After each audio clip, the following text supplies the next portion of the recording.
Now have a look at illustration 3. This will clear the concept of Walter. The Apex company which earns rupees 5 per share is capitalized at 10% and has a return of 12%. So it is clear हमने Walter model लगाना है. Determine the optimum payout and the price at this payout. हमें rate of return 12% दी है, के E cost of equity हमें 10% दी है. As R is more than K, कैसे हमें पता लगा?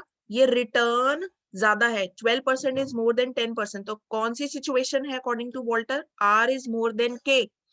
ऐसी सिचुएशन में वॉल्टर ने क्या कहा था? When R is greater than K, pay out ratio 0 होनी चाहिए, रिटेंशन 100% होनी चाहिए. तो ऑप्टिमम पे आउट क्या होगा? The company should retain the profits and pay out will be 0%. Second क्या फाइंड करने को बोला है? Price of the share.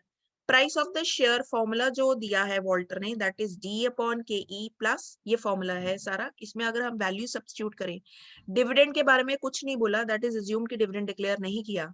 Cost of equity is 0.10 यानी 10%, rate of return is 12%, earnings is ₹5, तो हमने 5 रुपीज सब्स्टिट्यूट कर दिए. D 0, cost of equity again 10%, divide by 10. तो जब हम ये सॉल्व करेंगे तो हमारे पास प्राइस पर शेयर आ जाएगा व्हेन डिविडेंड इज 0.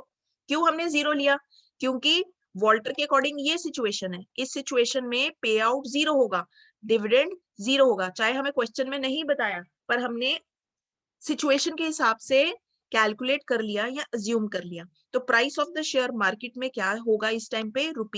₹60. तो वॉल्टर कहता है कि आप ये अप्रोचेस यूज करके कौन सी मार्केट सिचुएशन चल रही है, आर ग्रेटर देन है कि आर लेस देन है कि आर इज इक्वल टू के, आप price of the shares calculate कर सकते हो.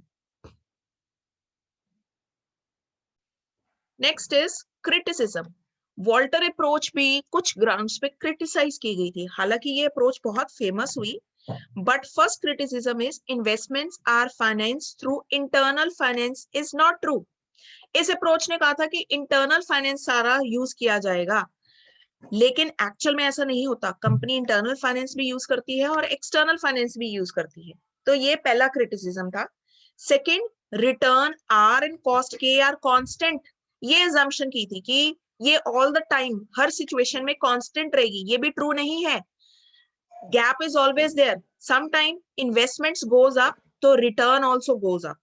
Third is earnings and dividend do not change while determining the value of the share. ये क्रिटिसिज्म दिया था कि जब हमने डिटरमिन करा वैल्यू ऑफ द शेयर, उस टाइम पे अर्निंग की सिचुएशन डिफरेंट हो सकती है और डिविडेंड जो कंपनी डिक्लेयर करने की पोजीशन डिफरेंट हो सकती है.